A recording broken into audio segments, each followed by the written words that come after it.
Today is Monday, February the 5th. It is the first day in a few days that I feel like myself and am physically able to do more tulip work. So right now it's about 5:20. Between the hour of 5 and 5:45 is the most crucial time for me because it's after work and the baby is still at daycare. So I try to be really productive during this time. I've been harvesting armloads of tulips. I'm at the point where I'm harvesting about 60 and bunching them up within 10 minutes. So making really good progress from a time efficiency perspective. But we are in the week leading up to Valentine's Day. And what's really exciting is that I am actually going to be partnering with a local business to do a tulip bouquet bar. So I wanted to do a video talking about this tulip bouquet bar, everything from how we're marketing this, how we're setting it up logistically, payment, as well as just pricing. So we're going to get into all of that fun stuff. But first, let's check out what tulips we're going to have for Valentine's Day. So sorry about the lighting quality, not the best since the sun is setting, but I wanted to show you my new cooler powered by nature. So this is our b.a.r.e area. It's the stairway that gets us into the basement from the outside. Last year, when we first moved in, we spent a bit of money just having someone redo this entire area, waterproof it. It was disgusting. It was damp and the stairs were all crooked and rotted. So we got all that fixed and I'm so glad because now this is a usable area. This area stays around 35 to low 40s throughout that 24-hour cycle. So it's a perfect little cooler and I just need it for a week to get me through that Valentine's Day rush. Some of these are going to be out for wholesale orders this week. They're going to be shipped, but the majority of them will be for the bouquet bar that is this Saturday.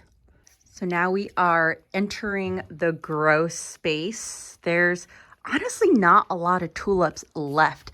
These are the 3 trays plus 1 tray over there that we are waiting for Valentine's Day. You can see that some of these are already ready. I do need to harvest some of these. This is called Louvre. It's a pink fringe and it's really beautiful. It's got this like dusty pink lavender undertone. Some of these tulips over here were supposed to be for Valentine's Day, but some tulips are just notoriously slow like this one. This is called Carnaval de Rio. So I rooted these on, what day was it? It was 12/27 and they are still this slow. This is probably my slowest variety so far, but they look healthy, which is totally fine. Interestingly, we have a kind of looks like bud abortion over here. So hopefully this is a one-off. What's also really cool is that the leaves are variegated. But anyway, so we're not going to get those for Valentine's Day. Totally fine. And I still have some more tulips in this cooler over here. So definitely more that are sitting in water. And then I also have some in the other refrigerator. So lots to go around. Everyone, it is now Tuesday after work, just got a workout in. It is time to harvest before I go pick up the baby. I left the lights off all day and you can see that there's so many more Louvre that are already ready for me to harvest. So I already started harvesting some. So we're going to do the same thing as before, harvest them in 15 bunches and then put them into the cooler space b.a.r.e area.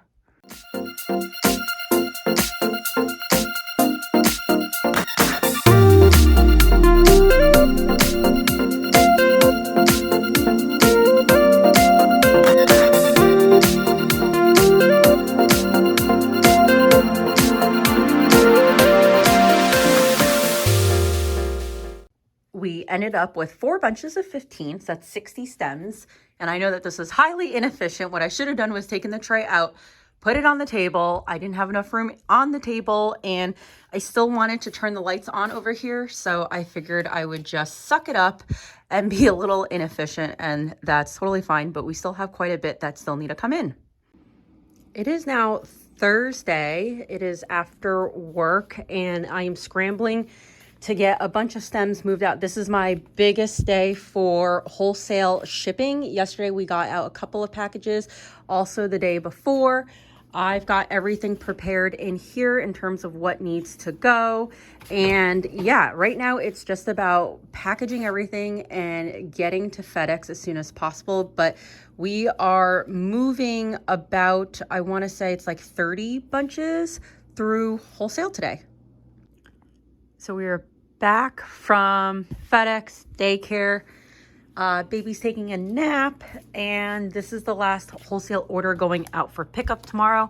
I love these colors, and these colors are going to also be represented at the bouquet bar, which is really exciting. The only other there's two varieties or three varieties that this person didn't get. They didn't get Palmyra, which is this double over here. I don't know why. There's a White Valley that I have stored in the fridge, as well as yellow margarita. So this is yellow margarita, and I'm very curious to see how these will do at the bouquet bar, because they open up really, really big, but no one really gravitates towards yellow, and they're also fragrant. So I'm hoping that these will be somewhat popular. It is bouquet bar day. So last night I got all of these buckets ready. We have something to the tune of 500 stems going. I'm gonna bring these pre-made bunches. I have a couple to deliver on the way, but I wanted to provide an option for anyone who wanted to grab and go, because I think there's a couple of men who are like, oh, I'll stop by and grab something for Valentine's Day. So yeah, I'm gonna start getting these loaded into our garage area where it's just shadier and cooler, and that will make it easier for me to put it into the car in about 2 hours.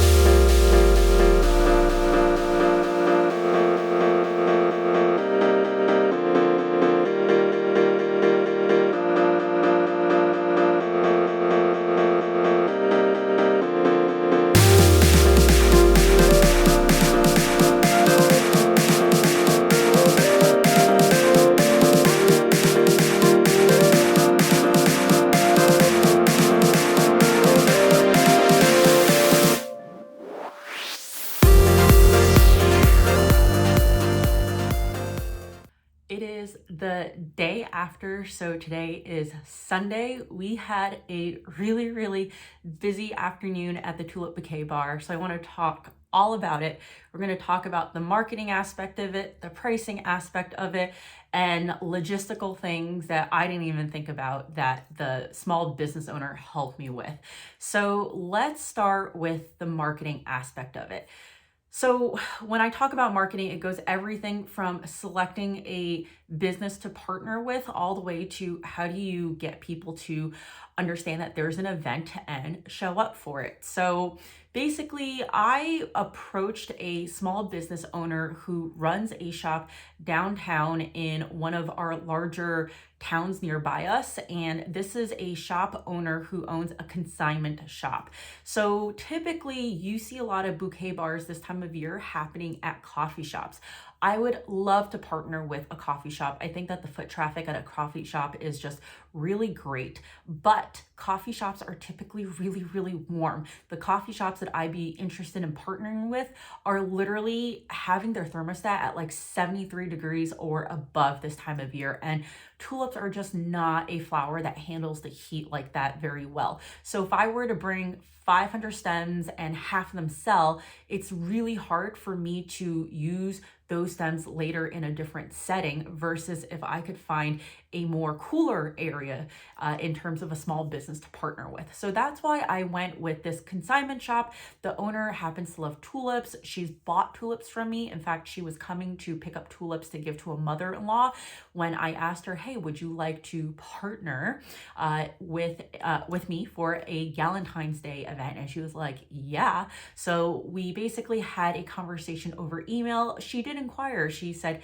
hey, like, what is the setup like? Does the consignment shop get anything financially? And my answer was, my primary objective is to get more customers into the door for you. I want this to be a really good Saturday morning for you two, where it's mutually beneficial. Like, I have a home for a bouquet bar, you have the space to host me, but my goal is to also drive traffic that would otherwise not come in at that time for you. So she understood the benefit, the mutual benefit of having me there, and was like, yes, absolutely, let's do it. So that's how I found a business to partner with. I really think you could partner with anyone, assuming that they are in a reasonable location and that they have a place for you to set up. And it was really nice because they actually had a little area with a table already, so I didn't even have to bring a table. So let's talk about marketing this event. One thing I do want to say is that I have a really in-depth Patreon article that accompanies this video that goes into a lot more detail in terms of what I'm saying from both marketing, pricing, selling, all that stuff. So if that's of interest to you, it is gated content for $5 a month. You can get access to all of the articles that I've ever made that both complement YouTube videos and that are one-offs. It's really meant as a thank you to support me for the videos that I put out. I hope that the videos that I put out that's free are already valuable for you, but this kind of goes that extra mile in case if you want to know all the details. So I talk about that because I boosted this post, and in the Patreon article, I give suggestions for how much I think one should spend at the minimum for boosting posts and a little bit about the algorithm when it comes to Facebook ads. But anyway, like I said, I wanted to make sure that I could drive new traffic into her shop. So we had decided on a date 2 weeks ahead of time, which gave us 2 weeks to market and promote the event. I would say that 2 weeks is this like minimum time frame that you want to set up an event. In fact, people will say that if you really want a great event launch, you should really be planning months in advance. So ideally for me, it would have been like 3-4 weeks, but 2 weeks, still enough time. So the business owner of the shop created a little graphic on Canva, and we use that as a promotional item. So just to keep everything consistent, I immediately went onto Facebook and created an event. So events are shown publicly when people scroll through events around them, but you can also boost an event. So when you boost an event, there is a button that says interested. And when someone clicks on that button, then obviously you know whether or not they are interested in going or not. Now, out of every 100 people who say they're interested, probably about like 15 to 20% actually show up. So we had a total of 61 people who were interested in the event, and ultimately we had 17 people show up, and some of them did indeed come from that Facebook ad. So that Facebook ad, to me, did make sense in terms of spending that money, because for me it was just like, I just have to sell an extra 3 bouquets, and that felt like a no-brainer. And also it got a lot more local followers onto my page, so there was a bit of brand recognition there. But the shop owner also really appreciated that I spent that marketing money to boost the event and to get some more excitement. So both of us also emailed our email lists, as well as worked with the downtown Somerville area to have our event into their email blast. So overall, I would say that it was really great. I mean, 17 people doesn't sound like a lot, but the event started at 1 p.m. We had people lining up at like 12:40. I showed up around 12:40 to get set up, to also get some photographs in, and there was already a wait list. I'm going to talk a little bit about the logistics later, but it was busy the entire time. So it was a 2-hour time slot, and even with 17 people, so a total of 22 transactions, it felt like that it was constantly busy. There was a bit of a lull for 15 minutes, but that was about it. So I really could not imagine what would have happened if like 40 people showed up. So now let's talk about pricing for the Tulip Bouquet Bar. And I want to talk about 2 things that are going to anchor this conversation. So the first is that this was a Galentine's Day event. So naturally it falls around Valentine's Day, and around Valentine's Day, a lot of flower prices tend to go up. This is offset by the fact that I partnered with a business that is a consignment shop. So the people who go to shop at a consignment shop are typically looking for a deal. It's not that they don't have money to spend, but it's just that they're looking for something of value. So I spoke with the shop owner, and she said, look, my customers typically like things in a $10 to $30 range.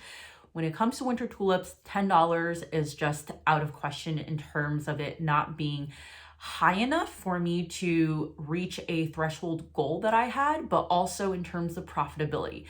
$15 is also really pushing the mark. So I ended up pricing at $20 and $25. So we did 8 stems for $20, which comes out to $2.50 a stem. And then we did 12 stems or a dozen for $25, which comes out to about $2.08 a stem. There was a point where I toyed with maybe I'll do 15 stems for $30, but that gets me down to $2 a stem, which is what I was selling the majority of my wholesale stems for. And I did not want to get that down to what the florists were paying. So I felt that the $2.08 was the absolute lowest that I was willing to go. Now, in my Patreon article, I talk about this concept of price anchoring in detail, but essentially what I wanted to do was have people see that, hey, for an extra $5, you get 4 stems. And I think that this pricing anchoring actually worked out because there were quite a few people who gravitated towards that 12 bunch, even though they were initially coming in intending to spend $20, but felt that that extra 4 stems was a better deal. So that being said, I sold a total of 10 bouquets at that $25 price point, and I sold a total of 12 bouquets at that $8 price point. So kind of split in the middle, but I felt that that was still a win given this type of clientele that was coming in. And so I would say that 80% of the customers who came in were people who shopped at the store. They may not have come in on that Saturday, but they came in because of the Tulip Bouquet Bar. And then we did get a few people who were just completely new. And for them, you know, this pricing piece is a little bit less relevant, but I was mindful of the fact that the majority of the customers coming in would be people who were primary customers of the consignment shop. One more observation around just choices as a whole. I kept it to 2 price points very deliberately because I did not want people to feel overwhelmed. I had a feeling that people would start feeling overwhelmed when they saw the flowers and all of the selections that they had to choose from. I only brought 7 varieties, which I guess is a lot, but also isn't a lot as a grower. And you could just see that people's eyes were glazing over like, oh my God, what do I choose? So I think just having 2 price points really helped balance the fact that there was a little bit of analysis paralysis when they saw so many blooms. So a lot of the experience at a Tulip Bouquet Bar is also dependent on how you guide them. And so initially I started by saying like, pick and choose whatever you want. And then later on the conversation started going to, hey, are there certain colors that you gravitate towards? And once people start picking out blooms, the juices start flowing, right? So they get comfortable and then they're in their element of choosing. But it's kind of that initial first step of which bucket do I start from that people tend to struggle with a little bit. So keeping the pricing structure as simple as possible, basically offering 2 options, I think is the way to go, especially if you have a tulip bouquet, if you have any kind of bouquet bar where you have a lot of variety. All right, so let's talk about colors now that we're kind of on that topic. So believe it or not, I said earlier that I was very curious to see how those double-headed peony style yellow tulips would do. That one was called Yellow Margarita. That was the most popular tulip. Literally only 3 people out of the 17 did not choose Yellow Margarita in their bouquets. Everyone else chose at least 1 stem. There were plenty of bouquets where it was predominantly yellow. People literally gravitated towards that bucket. And so when I posted on my Instagram stories, one of the designers who I sell to was like, I just still can't wrap my head around this. So it just goes to tell you that retail customers are so different than design customers because people want bright colors. And I think that when people saw that big bloom head in person, they were really excited and they could see that it was going to be a super, super showy tulip. So Yellow Margarita was definitely at the top of the list. And then I would say that Purple Crystal, which was this fringe purple tulip, was a close second. But overall, all of the tulips did really well, except for White Valley Exotic Emperor. I would say only 2 people put that into their bouquets. Part of it was that I think that they were a little bit shorter. They were a little bit more blown out, but people all were just surprised that that was even a tulip. So it got a lot of compliments, just not a lot of buys. All right, let's quickly talk about logistics right now. So as I had mentioned, people were basically lining up for the tulip bouquet bar before I even showed up. And because this shop had done events before, they were super organized. They started a waiting list. So the area where we had the tulip bar wasn't exactly the biggest. It was a relatively smaller table. I made a shelf. So what I do is I put 2 buckets upside down. I bring a piece of wood, kind of just like wood that you would put on a shelf, put a tablecloth over it. So now you have a 2-tiered system. This is what I do for my farmers markets. And now you can at least put the menu or the signage in the center and a couple of buckets or like decorative vases around there. And then we had some tulip buckets on the ground. So logistically speaking, it wasn't a really big area. And I told the shop owner that maybe at a given time, up to 2 people could be making their bouquets, because otherwise it just starts getting a little bit too crowded and frantic. So they had this waiting list, and as people were waiting for the tulip bouquet bar, they could shop around the store. So it was a win-win situation for everyone. I mean, everyone who came in really either had the intention of just shopping at the consignment store or shopping plus making a tulip bouquet. So this really worked in our favor. But I loved this concept of a waiting list, because once a customer was done, so they selected their blooms, I'd snip the ends off and then I rubber band it. I would put a sleeve on top, and then I would also put a business card stapled onto that sleeve. They would pay me through Square. So I had that Square dongle on my phone to take credit card transactions or cash. And then they would move onwards. And then the person at the store, so her mom, the shop owner's mom, was there helping logistically, and they would call the next group of people up to the tulip bouquet bar. So I would say that between 1250-ish all the way to 140, it was just constant. Like there was no stopping, and the photographer that I had hired was just like frantically taking photos. It was really, really nice. It just felt like we had a really good flow. We were moving at like a really rapid pace, but people still had the time to pick out their bouquets without feeling rushed. So hiring a photographer, this was a really big priority for me. In terms of wanting to get professional winter tulip photos for myself this year. I didn't necessarily think that it was worth hiring someone to come to my house to do it, because even though they could take pictures of me harvesting and doing stuff in the grow room, it felt a little bit flat. So I took this opportunity for the tulip bouquet bar to hire a photographer and say, hey, a really important priority for me is to also get some headshots and just shots that I can use on my website and for whatever marketing it is that I need in the future to market winter tulips to have. And so we did dedicate about 5 minutes. We were hoping to have a little bit more time, but we had about 5 minutes where we ran outside and there was like really nice brick walls, and I kind of looked like I was in Soho, she said. So hopefully those pictures come out good. But I hired a female photographer of Asian descent. As you can see, I am Asian. So as I get older, one of my priorities whenever I need a freelancer is to support Asian females if one is available. I found an Asian female photographer on a local Facebook moms group, and I reached out to her. I mean, of course, I looked at her portfolio and I was like, yeah, like style matches whatever I'm looking for, totally fine. I didn't go super into the weeds, but I reached out to her and we had a conversation on Instagram DM, and I was like, yeah, send me over a proposal and contract. So she did that, and it was clear that she had done this a bunch of different times. The contract was really well written, so we were able to proceed.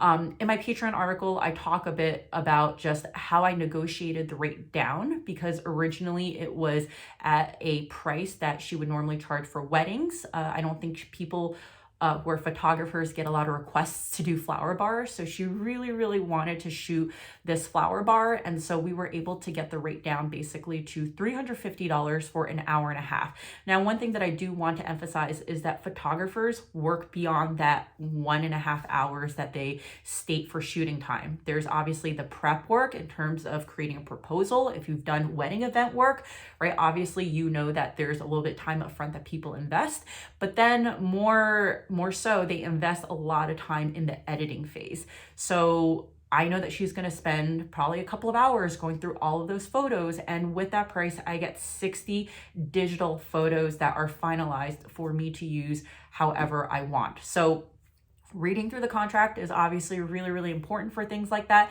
I have friends who are professional photographers, and I could have called in a favor. I could have asked one of them, but I think that at this point in my business, I can actually support someone by paying full price and negotiating to get to a price that is reasonable for the both of us. So in cases where I can do that, I definitely want to support another small business because obviously we want to be supported in the same way. All right, last but not least, the numbers. I think you guys want to hear about the sales and then more importantly about profitability. So sales, I sold $500 on the dot. So again, that was 10 of the 12 bunch bouquets and then 12 of the 8 bunch bouquets. And then there was an extra $10 where someone paid me and they didn't want the change. They wanted it in the equivalent of stems. So I think I gave them like 4 stems for that $10. So that's how I got to $500. Now, I said that I also brought some pre-made bouquets. I ended up selling 4 along the way to the tulip bar.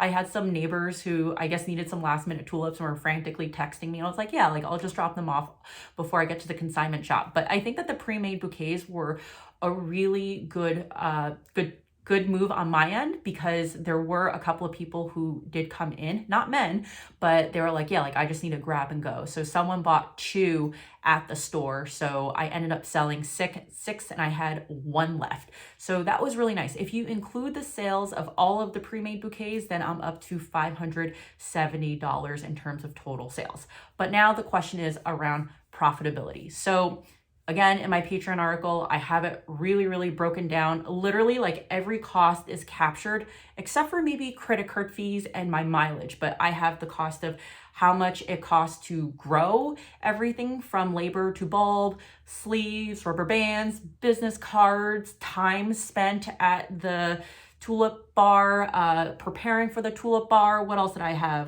The cost of the photographer, the Facebook ads and everything. So all of that actually gets me to a negative number. It gets me to negative $21. My goal was to break even. I wanted to use the tulip bar bouquet as a means to fund the photography as well as the costs associated with running that tulip bar. And so I would say at minus $21, I more or less broke even and achieved my objective. But what I really want to elaborate here on is that sometimes the value in an event is not necessarily what you get out of that event. So obviously, the biggest value I get out of this event is photographs. Hopefully they're going to turn out well. I get them in a couple of weeks. But there's something to be said about being an engine of driving like small business shopping on a weekend that people may not have come out for. So definitely there were people who came to the shop from my business, shop from the consignment shop's business, and then went out to lunch, went out to get a pastry. Heck, I shopped at the consignment store. I went to there's a new French pastry shop downtown, which is amazing. So I got a few pastries because we hosted some friends afterwards for dinner. And like, there's just a lot of stimulating this local economy. And I think that that's something to be really proud of as a small business, that you can help contribute to that, right? So because this is like a one-time event, people will come out for things like this. The other thing is that I definitely will get repeat customers out of this. There was a lot of interest in winter tulips. People were fascinated by this concept. They didn't know I had a tulip subscription. So now they have my information. I'm able to send them information around next year's tulip shares. I might even do like a small condensed share for late February all the way through Easter. So I think that there's a lot of future opportunity. And I think last but not least, there's just this value of getting your name out, right? Like more people are just exposed to the fact that, hey, there is a local flower farmer here very close to where I live, where I shop. If I ever need bouquets, I can reach out to her. I'm now following her on social media. So again, a lot of intangibles. These are intangibles that you would also get like at a farmer's market. The difference was it was a lot easier than a farmer's market. It's a one-time event versus having to sit at a farmer's market like every week or so. I didn't have to sit out in the elements for a full half day, right? So there's a lot of benefits of partnering with a small business to do something like a bouquet bar. So ultimately, a really great first tulip bouquet bar for me. I think that if I had to do things differently next time, I would actually pre-sell tickets, because it's really hard to gauge. Okay, 61 people said they're interested on the Facebook event. I know that other people heard about the event through email. I know that they also might have heard about it through Instagram. How many people are gonna come? So instead of just taking a certain percentage and being like, okay, 20% are gonna show up, I would pre-sell tickets next time. In fact, I would pre-sell, hey, here's a discounted bouquet, so maybe 12 stems for $22 if you buy now. And that would have helped me really gauge the amount of stems that I should bring. And I would say that I brought the appropriate amount of stems, because my goal was at 2:45, if there was still a customer, I wanted to make sure that the tulip bouquet bar still felt abundant and still felt full. Like, you don't want to go to a bouquet bar and there's like 3 stems left in each bucket. So I felt like I gauged appropriately. And of course, I came back with a couple hundred stems, which was totally fine, because again, the shop wasn't unbearably hot. It was a really reasonable temperature. I mean, I was wearing a sweater and felt very comfortable. So the tulips did not all blow open. In fact, the ones that I brought home, I was able to wrap and bunch together, and I upsold, I think it was like 5 more bouquets to my CSA pickup customers today. So I gave them a deal. I took a little bit off of the normal $20 bouquet, and I said, our flower subscription members get a discount, even though this time of year prices go up. And guess what? People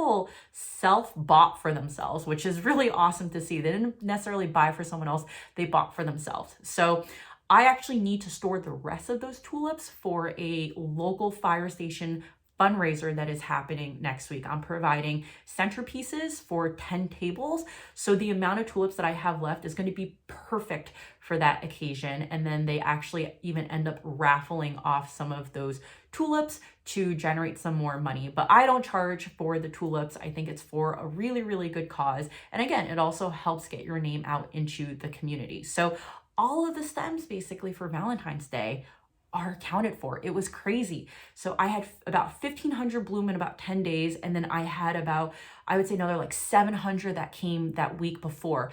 I was able to successfully dry store Largo, which was that red double-headed tulip that you saw. Most of them went to wholesale. I only had about 20 that I brought to the bouquet bar. In fact, I had 30 the morning of, and then that wholesale buyer that was supposed to pick up the day before had an emergency, so she picked up the morning of the bouquet bar. She's like, do you have more of these red tulips? I was like, yes, I can maybe give you another 10. So she ended up buying some more yellow margarita, also some palmera, Largo. So it was really great. She bought an extra 7 bunches, and it's just been really great to see the amount of interest in winter tulips as a whole. I think there's a lot of potential. Again, my biggest constraint is really just how much can I handle with just me in this current state, and understanding that there's probably going to be another winter of sickness. So I probably realistically won't scale that much with Valentine's Day tulips, but I think that for secessions around Valentine's Day, I might play around and increase those quantities. But anyway, there was a lot in this video. If you want more details, all of it is in my Patreon. I will put the link below, but please let me know if you have any questions in the comments, and I will see you next time.